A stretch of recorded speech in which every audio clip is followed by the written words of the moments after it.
recently watched a video by a funny guy named the Tech Lead talking about a not so funny topic, the lack of women in tech, and specifically around two recent controversies at Google and Facebook.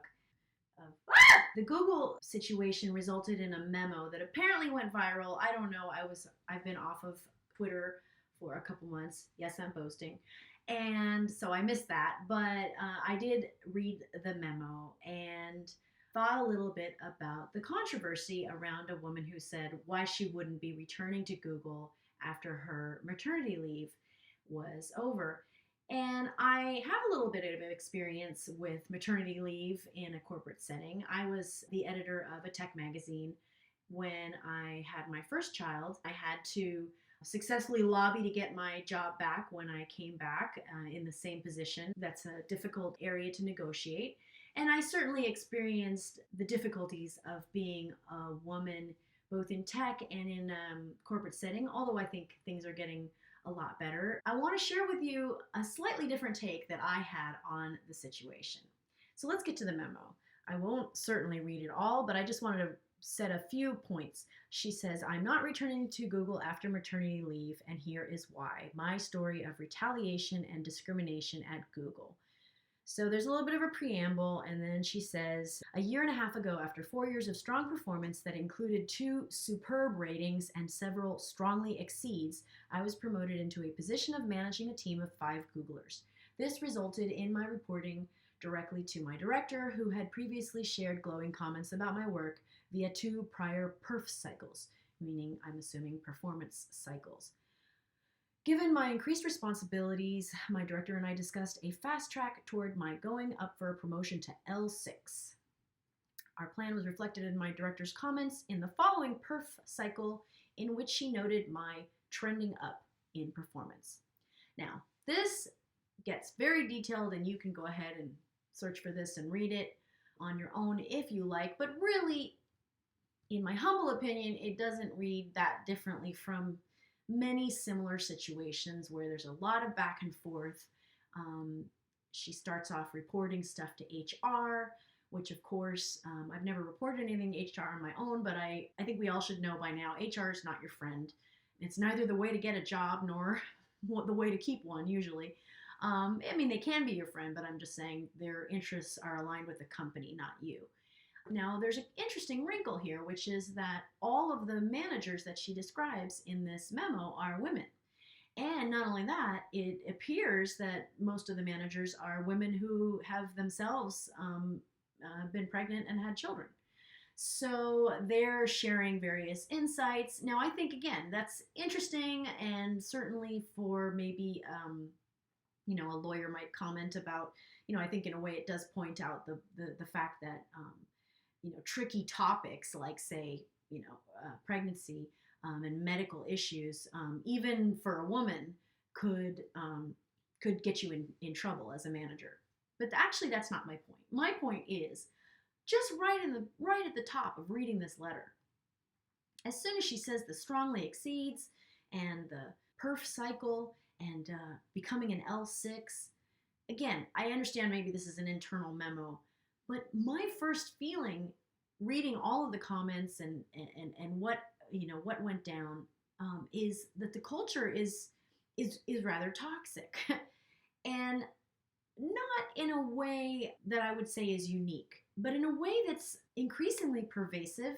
However, it might be a way that humans have always behaved. It's entirely possible that this is a very much of a cornerstone of human culture, or Western culture, I don't know, corporate culture, industrialized culture, I don't know. But, humans have always had hierarchies. But that's the gist of it. The gist of it, I feel, having read this right away, is not only is this toxic, it's that kind of overly hierarchical kind of toxicity, right? And personally, I think that's the worst. I really think that's the worst.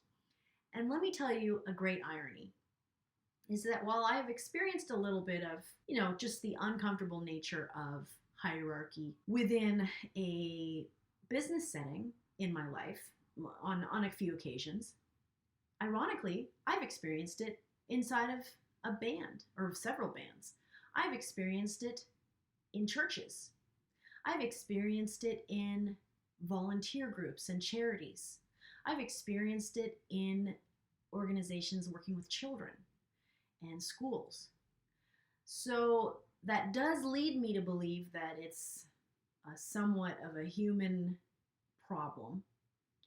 And while leadership is critical, right? And even followership is critical, especially in life or death situations, or complex situations. Everyone having a role is critical. But in sort of creatively collaborative, non-life or death situations, these kind of power struggles, but especially these sort of extremely numerical, um, walking around with a badge, I'm an L6, so listen to me. Um, I just think that's the worst. And, I know in the times when I've been in bands and been presented with, or in music, and record deals and things like that, and been presented with sort of like, you must obey this, do not question what the higher ups are saying, you just find yourself going, is this a military operation? Or in a band, you kind of find yourself going, I thought we became musicians because we didn't want to deal with authority like this. I thought we were different. I thought we were creative.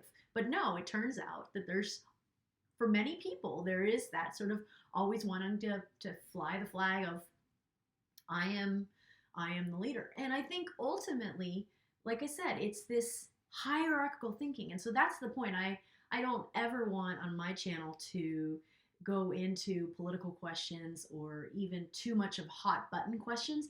I really want to be driven by what's a better life, what's a better way to live, what's a better way to think.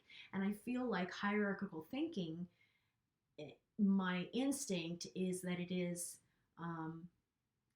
a lower level of thinking, even though I believe our technology is increasingly training us to, as wonderful as it is, to experience that type of thinking as well. Ordering our phones around, this master servant relationship with a lot of our technology, having our children order things around and telling robots what to do.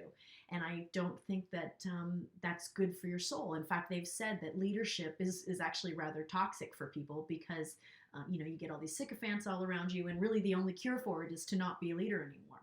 But I think there's another option, though, and that is to be a servant leader. And servant leadership, it seems to me, the most forgotten form of leadership.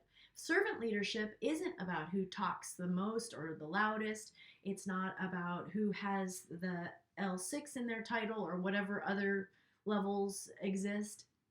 Servant leadership, a servant leader makes sure that all of his men are fed before he eats. A servant leader make sure that the team is working safely together, so that they can be most effective. And again, I think that this hierarchical thinking is really rather toxic. And like I said, I just would rather not live that way. And so my message to these poor women who have gone through these difficult situations, again, situations that are not unique, and situations that many of us have been through,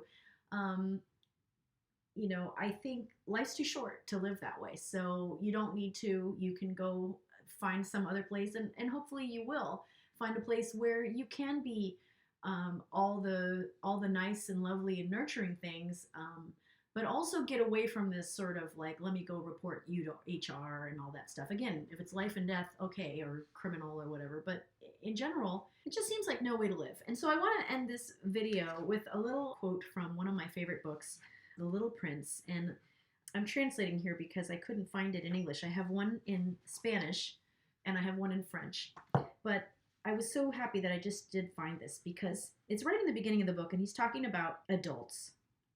And he says, adults love numbers. When you talk to them about a new friend, they never ask you the essential questions. They never say, what's the sound of his voice? What are the games that he likes to play? Does she collect butterflies? Instead, they ask, how old is he? How many brothers and sisters does she have? How much does he weigh? How much does his father make? Only then do they believe they know that person. If you tell a big person, an adult, I just saw a beautiful house in red bricks with geraniums in the windows, they can't possibly imagine that house.